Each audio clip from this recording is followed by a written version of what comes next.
Okay, so hello everyone. My name is Andres. I'm a research software engineer at Princeton University. And today I'm going to be talking, well, so the title of my talk is Reviving Formulate. I'm going to be talking about this Formulate package.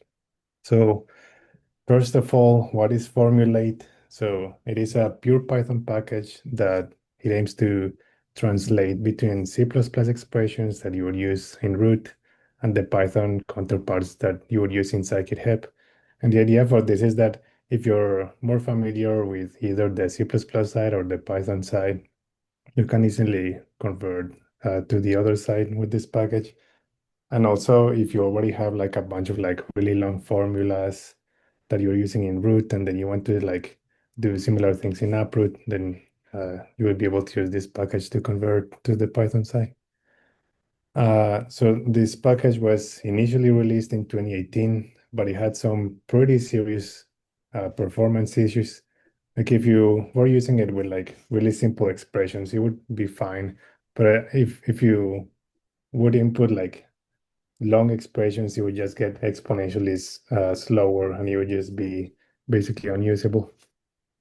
So last year, there was an effort to rewrite this package basically from scratch to solve these performance issues.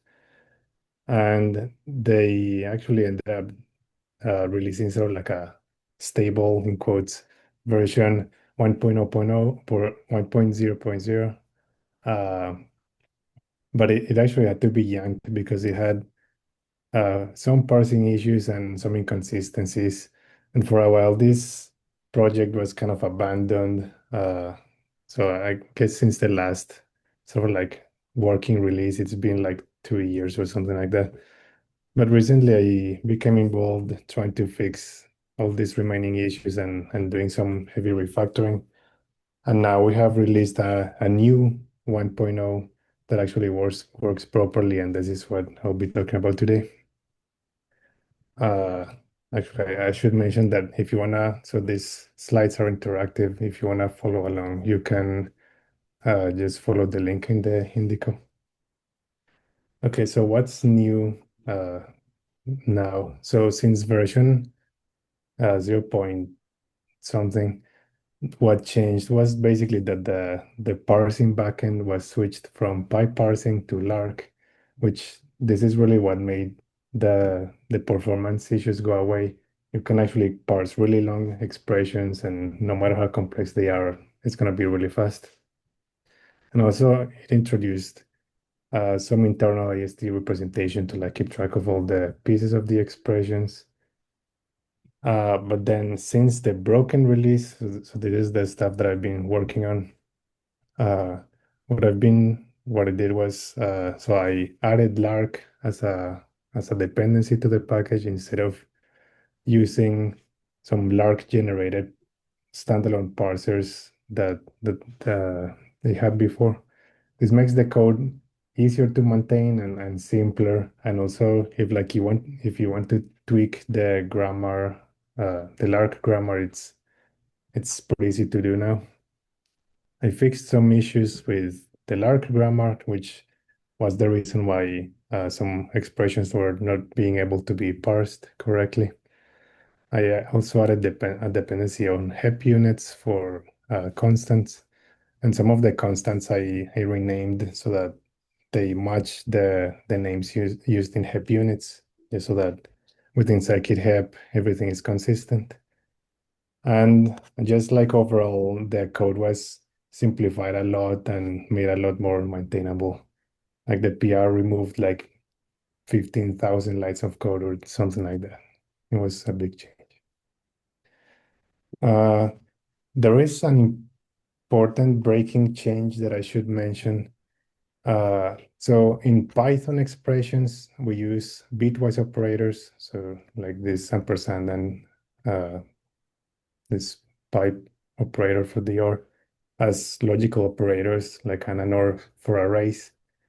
However, these have different precedents compared to just the standard and OR.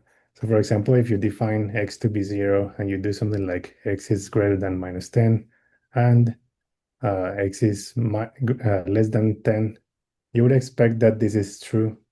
but it's actually false. And the reason for this is that this is being evaluated first. It's doing a bitwise hand between -10 and x, and then it's doing these other comparisons. So you get the wrong results.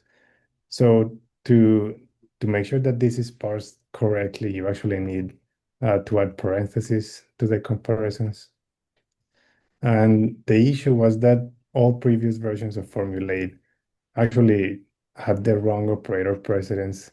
So they were, if you wrote something like this, they were actually evaluating these comparisons first instead of the bitwise operator first, which I mean, it's just inconsistent with how Python and NumExpert and everything works. So we fixed that, which means that if you were using expressions like this, you'll have to actually add the parentheses now. It's not gonna work. And then one additional change is that chain the comparisons like this, like A less than B less than C, they're translated in Python into A is less than B and B is less than C. And the issue is that this and doesn't work in NumExpert.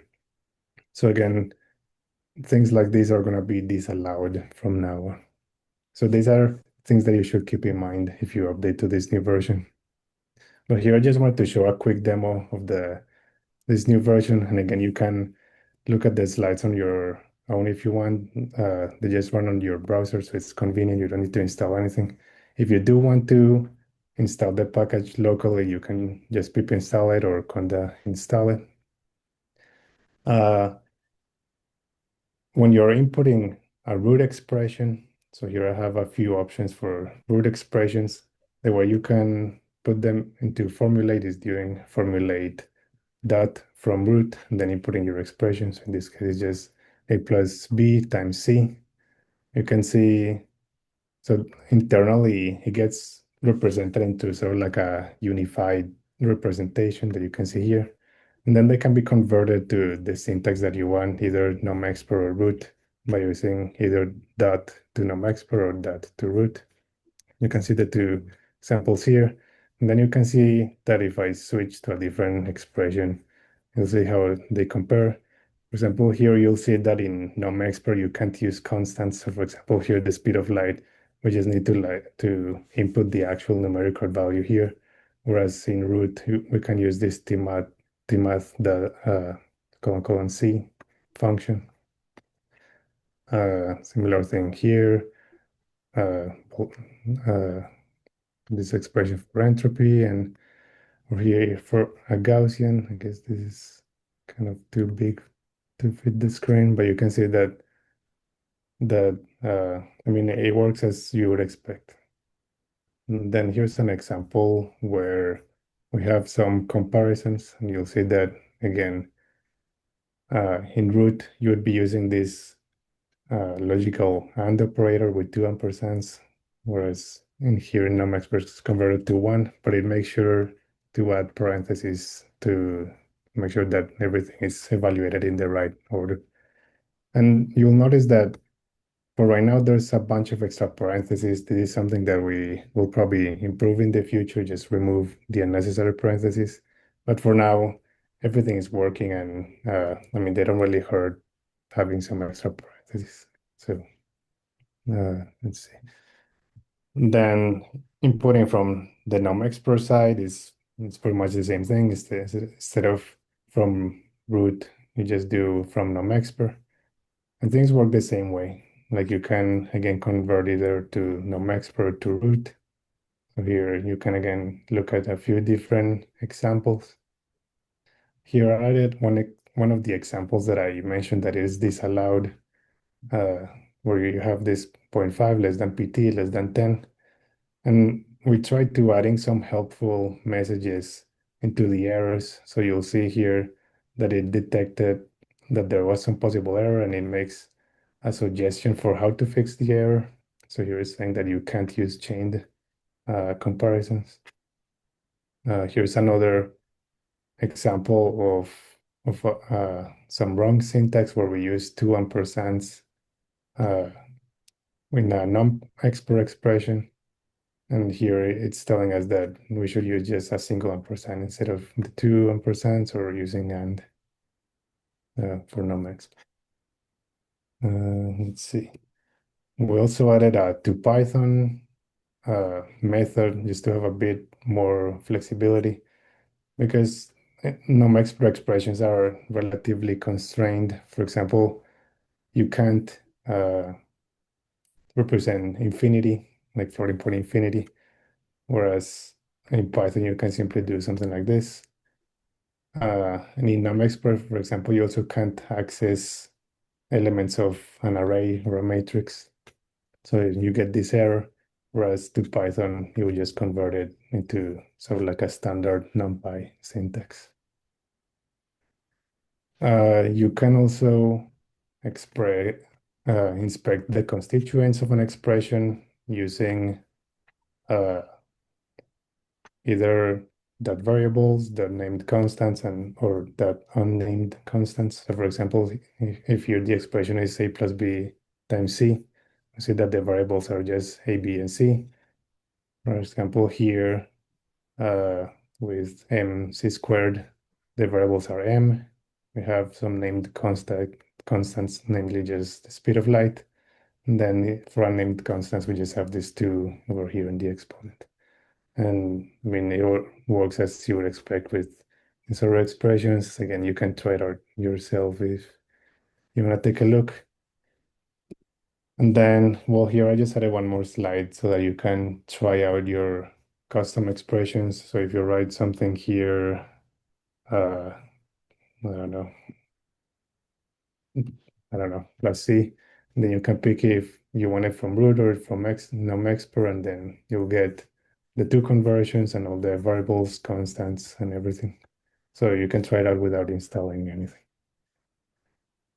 But then just to wrap it up, what are the plans for this package? So for now, we're just gonna iron out any remaining issues that pop up. I did notice that there's a couple of minor issues with the to Python method. So I'll work on that. We briefly floated the idea of having a HEP-specific Python-like expression system that is a bit more flexible than NumExpert, since NumExpert is a bit constrained in some aspects. So if there's enough interest, we could implement this. Uh, but my main plan and the reason why I started working on this is that I plan to use this as the parsing backend for expressions in Uproot and later in Uproot browser. But apart from that, this is a very simple package, so there's not really much else to be done. Uh, but if you have any ideas or issues, just let me know. And that is it for me. And I'll be happy to take any questions.